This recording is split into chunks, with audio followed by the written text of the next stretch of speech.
अगर आप suspense movie lover हो तो आज का ये केस आपको बहुत ज्यादा अट्रैक्ट करने वाला है। ये वीडियो जब आप 90% भी देख लोगे ना, तब भी आपको असली कातिल के बारे में पता नहीं चलेगा। कातिल को जानने के लिए आपको बिना स्किप किए वीडियो को ध्यान से देखना पड़ेगा। तो चलिए शुरू करते हैं आज का दिमाग हिला देने वाला केस। 17 अप्रैल 2017 इंडोनेशिया यूनिट शहर से 13 किलोमीटर दूर सानीरोला विलेज। 15 साल की गिसिमा आज स्कूल नहीं गई थी क्योंकि सुबह से ही उसका सिर दर्द कर रहा था। गिसिमा के घर में 3 मेंबर्स थे, एक वो खुद एंड उसके माता पिता। माता पिता लेबर्स थे तो वो घर से कुछ ही दूर एक फैक्ट्री में मजदूरी करते थे। लेकिन उन माँ बाप को बिल्कुल भी खबर नहीं थी कि आज का दिन उनके लिए इतना भयानक होगा कि वो इसे जिंदगी भर नहीं भूल पाएंगे। दोपहर के 2 बजे गिसिमा के माता पिता रेस्ट करने और खाना खाने घर आए तो उन्होंने देखा गिसिमा घर पे नहीं थी। उनको लगा शायद गिसिमा अपने अंकल के घर गई होगी उनकी बेटी के साथ खेलने, इसलिए उन्होंने इस पर ध्यान नहीं दिया। वो खाना पीना करके फिर से अपने काम पर निकल गए। लेकिन जब शाम को वो मजदूरी करके वापस घर आए तो उन्होंने देखा गिसिमा अब भी घर पे नहीं थी। इसके बाद गिसिमा के पिता फटाफट से अपने भाई के घर पहुँचे। उनको लग रहा था गिसिमा अब भी उनके ही घर होगी, लेकिन ऐसा बिल्कुल भी नहीं था। उल्टा गिसिमा के अंकल ने बताया कि गिसिमा तो सुबह से मेरे घर आई ही नहीं। ये बात सुनकर गिसिमा के माता पिता पूरी तरह से डर गए। उनके दिमाग में अब गलत विचार आने लगे। इसके बाद उन्होंने आसपास के लोगों से पूछताछ करना शुरू कर दिया, लेकिन आसपास के किसी भी लोगों ने गिसिमा को कहीं भी जाते हुए नहीं देखा। गिसिमा का पूरा परिवार देर रात तक पूरे गांव को छान मारते हैं, बट कहीं से भी गिसिमा का कुछ पता नहीं चल रहा था। फिर अगले ही दिन यानी 18 अप्रैल को गिसिमा के माता पिता रोते बिलखते पुलिस स्टेशन पहुंचे, जहां उन्होंने अपनी बेटी की मिसिंग कंप्लेंट दर्ज कराई। मामला एक बच्ची का था तो पुलिस ने इसे गंभीरता से लिया और उन्होंने गांव में ही सर्च ऑपरेशन शुरू कर दिया। यहाँ बच्ची को ढूंढने में गांव के लोग भी पुलिस की मदद कर रहे थे। गिसिमा को ढूंढते ढूंढते पुलिस उसके स्कूल पहुंची, जो उसके घर से मात्र 200 मीटर दूर था। फिर स्कूल के अंदर वो टीचर से और गिसिमा के दोस्तों से गिसिमा के बारे में पूछताछ करते हैं, लेकिन वहाँ भी बच्चे से जुड़ा कोई सबूत उनको नहीं मिलता। 20 अप्रैल 2017 बच्ची को गायब हुए 3 दिन बीत चुके थे और रिजल्ट 0 था। अब पुलिस के पास केवल एक ऑप्शन था जो बच्ची को ढूंढने में उनकी मदद कर सकता था, और वो था स्नीफर डॉग। डॉग स्क्वाड के स्नीफर डॉग ह्यूमन सेंट को ट्रेस करने में ट्रेंड होते हैं। यह डॉग कुछ घंटों से लेकर कुछ दिनों तक लापता हुए लोगों को ढूंढ सकते हैं। इसलिए पुलिस को लग रहा था कि अब यह केस आसानी से सॉल्व हो जाएगा। सबसे पहले पुलिस ने बच्ची के माता पिता से बच्ची का पहना हुआ कपड़ा मांगा ताकि स्नीफर डॉग बच्ची के सेंट को पहचान सके। इसके बाद पुलिस डॉग हैंडलर के साथ डॉग को पूरे एरिया में घुमाने लगे। यहाँ पर पुलिस के साथ साथ गांव के अधिकांश लोग भी डॉग के पीछे पीछे चल रहे थे। सुबह से लेकर शाम तक डॉग के द्वारा पूरे एरिया को छान मारा, लेकिन रिजल्ट 0 था। यहाँ पर पुलिस का सबसे बड़ा हथियार भी फीका पड़ गया। 21 अप्रैल 2017 बच्ची को गुम हुए 4 दिन बीत चुके थे। पुलिस के साथ साथ स्नीफर डॉग ने भी अपने दोनों हाथ ऊपर कर दिए। कहीं से भी बच्ची की कोई खबर नहीं थी। जांच के दौरान पता चला गिसिमा के घर में एक फोन था, जो था तो उसकी माँ का, बट अक्सर वो घर पे ही रहता। पुलिस ने रैंडमली उस मोबाइल की CDR निकाली और CDR रिपोर्ट्स देखने के बाद एक ऐसा खौफनाक खुलासा हुआ जिसने इस केस को पूरी तरह पलट कर रख दिया।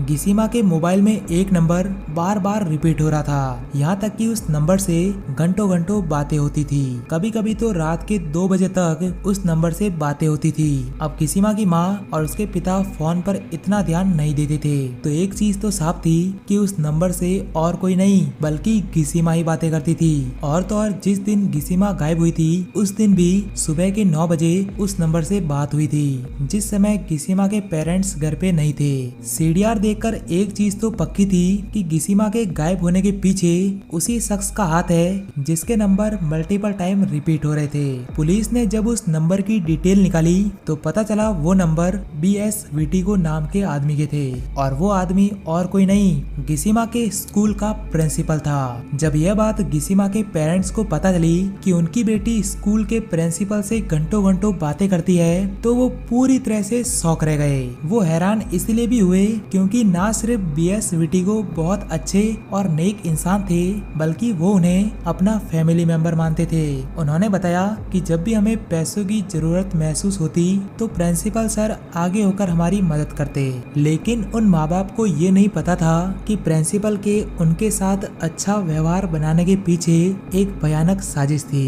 अब इससे पहले आप प्रिंसिपल को गाली बको, पहले आप वीडियो देख लो, क्योंकि जो आपके दिमाग में चल रहा है यह उससे पूरी तरह अलग और खौफनाक होने वाला है। जब जांच पड़ताल आगे बढ़ी तो पता चला वो प्रिंसिपल 16 अप्रैल से छुट्टी पर है। जी हाँ, गिसिमा के गायब होने के एक दिन पहले ही वो गायब हो गया। अब प्रिंसिपल पे शक करने का रेशो 100 आउट ऑफ 200 हो चुका था। पुलिस ने अब बिना समय गवाए अपने ट्रैकिंग सिस्टम से प्रिंसिपल की लाइव लोकेशन ट्रैक कर दी और फाइनली उसे पकड़ दिया गया। इसके बाद बिना कुछ पूछे ही पुलिस ने प्रिंसिपल की धुलाई करना शुरू कर दिया। इधर प्रिंसिपल की वाइफ और बेटा पुलिस को बार बार यही पूछ रहे थे कि आप इनको क्यों मार रहे हो, आखिर इन्होंने ऐसा कौन सा अपराध कर दिया है। इसके बाद पुलिस प्रिंसिपल की वाइफ और उनके 17 साल के बेटे के सामने सारी सच्चाई बताने लगते हैं, कैसे वो एक माइनर बच्ची के साथ घंटों घंटों बातें करते थे। और तो और गिसिमा के गायब होने के पीछे इन्हीं का हाथ है। जब प्रिंसिपल के ऊपर और सख्ती बढ़ती गई तो उन्होंने पुलिस को ऐसा राज बताया जिससे केस पूरी तरह से पलट गया। प्रिंसिपल ने कहा कि मेरे फोन को गुम हुए 2 महीने से भी ज्यादा का समय हो चुका है, मतलब जिस मोबाइल को आप ट्रैक कर रहे हैं वो मेरे पास नहीं है, शायद वो किसी और आदमी के हाथ लग चुका है जो मेरी रेपुटेशन को बिगाड़ना चाहता है। ये बात सुनकर पुलिस को लगा जरूर ये खुद को बचाने की कोई साजिश रच रहा है, क्योंकि जो उस मोबाइल की लोकेशन थी वो प्रिंसिपल के घर से ही आ रही थी। इसलिए फिर से पुलिस प्रिंसिपल के ऊपर सख्ती बरतने लगी। इधर पिता की बुरी हालत देख 17 साल का लड़का ना सिर्फ सहम गया बल्कि उसने वहाँ खड़े लोगों के सामने ऐसा सच बताया जो कोई भी इंसान सुनने के लिए तैयार नहीं था। उसने पुलिस से कहा, आप मेरे पिता को बिना मतलब के मत मारो, इनका इस केस से कोई संबंध नहीं है, जो भी किया है वो मैंने किया है। इसके बाद प्रिंसिपल की वो औलाद शुरू से लेकर एंड तक सारी सच्चाई बताने लगती है। उस लड़के का नाम नेरुआ वसई था, जो गिसिमा के साथ उसी की क्लास में पढ़ता था और एक ही क्लास में पढ़ते पढ़ते उसको गिसिमा से प्यार हो गया। गिसिमा सुंदर होने के साथ साथ क्लास की टॉपर लड़की थी और जब नेरुआ ने उसे प्यार का इजहार किया तो गिसिमा ने मुंह पर ही मना कर दिया। लेकिन बाद में जब नेरुआ बार बार उसे मनाता रहा, गिफ्ट वगैरह देता रहा, तब जाके गिसिमा ने उसका प्रपोजल एक्सेप्ट कर लिया। अब गिसिमा के घर में तो फोन था लेकिन नेरुआ के पास फोन नहीं था, इसलिए उसने अपने ही पिता का फोन चोरी कर दिया। इसके बाद दोनों घंटों घंटों फोन पर बातें करने लगे। अब यहाँ तक तो सब ठीक चल रहा था, लेकिन असली प्रॉब्लम तब आई जब क्लास में नए लड़के का एडमिशन हुआ। वो लड़का पढ़ाई में बहुत होशियार था, इसलिए गिसिमा उससे अट्रैक्ट होने लगी और उसने अब नेरुआ से बात करना बंद कर दिया। जब भी नेरुआ गिसिमा से बात करने की कोशिश करता वो चिढ़ने लगती, जिससे नेरुआ बहुत ही ज्यादा गुस्सा हो गया और फाइनली उसके दिमाग ने गिसिमा से बदला लेने की सोची। 17 अप्रैल 2017 सुबह के 9 बजे नेरुआ ने गिसिमा के घर वाले फोन पर कॉल किया। उसे पता था गिसिमा ही कॉल रिसीव करने वाली है। इसके बाद नेरुआ गिसिमा से कॉल पर कहता है कि फॉल्गोन रोड पर एक पिकअप ने तुम्हारे पापा का एक्सीडेंट कर दिया है, जिससे वो घायल हो गए। तुम जल्दी से यहाँ आ जाओ, नहीं तो कुछ भी गलत हो सकता है। ये बात सुनकर गिसिमा पूरी तरह से डर गई और वो अपनी साइकिल पर बैठकर फॉल्गोन रोड की तरफ जाने लगी। फॉल्गोन रोड दरअसल जंगल में मौजूद एक सुनसान रोड है, जहाँ बहुत कम लोग ही आते जाते रहते हैं। डरी और घबराती हुई गिसिमा जैसे ही वहाँ पहुँची तो उसने देखा ना तो वहाँ उसके पापा थे और ना ही कोई लोग। वो एरिया पूरी तरह से सुनसान था। गिसिमा जैसे ही कुछ समझ पाती, पीछे से किसी ने उसके सिर पर जोरदार वार किया। वार इतना घातक था कि गिसिमा पूरी तरह से घायल हो गई। वार करने वाला और कोई नहीं बल्कि नेरुआ ही था। इसके बाद नेरुआ गिसिमा पर तब तक वार करता गया जब तक गिसिमा की सांस पूरी तरह से बंद न हुई। इसके बाद नेरुआ ने एक और भयानक और घिनौना काम किया। उसने गिसिमा की डेड बॉडी को एक बड़े से पत्थर के साथ बांध दिया और फिर बॉडी को पास ही के कुएं में फेंक दिया। पत्थर बांधने का कारण यह था कि लाश पानी से ऊपर न आ सके। सके। नैरुआ के खौफनाक बयान सुनकर पुलिस के साथ साथ उसके माता पिता भी हैरान हो गए। एक 17 साल का लड़का इतनी घिनौनी हरकत भला कैसे कर सकता है। पुलिस ने जब पानी से भरे कुएं को खाली कराया तो उसके अंदर गिसिमा की डेड बॉडी मिली। उसका सिर बुरी तरह से बिगड़ा हुआ था, जिसे देख गिसिमा का पूरा परिवार फूट फूट कर रोने लगा। नैरुआ को इस अपराध की ज्यादा सजा नहीं मिल सकी बिकॉज वो एक माइनर था, और जिस तरह इंडिया में या तो माइनर्स को सजा नहीं मिलती और अगर मिलती भी है तो वो भी बहुत नॉर्मल, ठीक उसी तरह नैरुआ को 100 दिन की जेल हुई।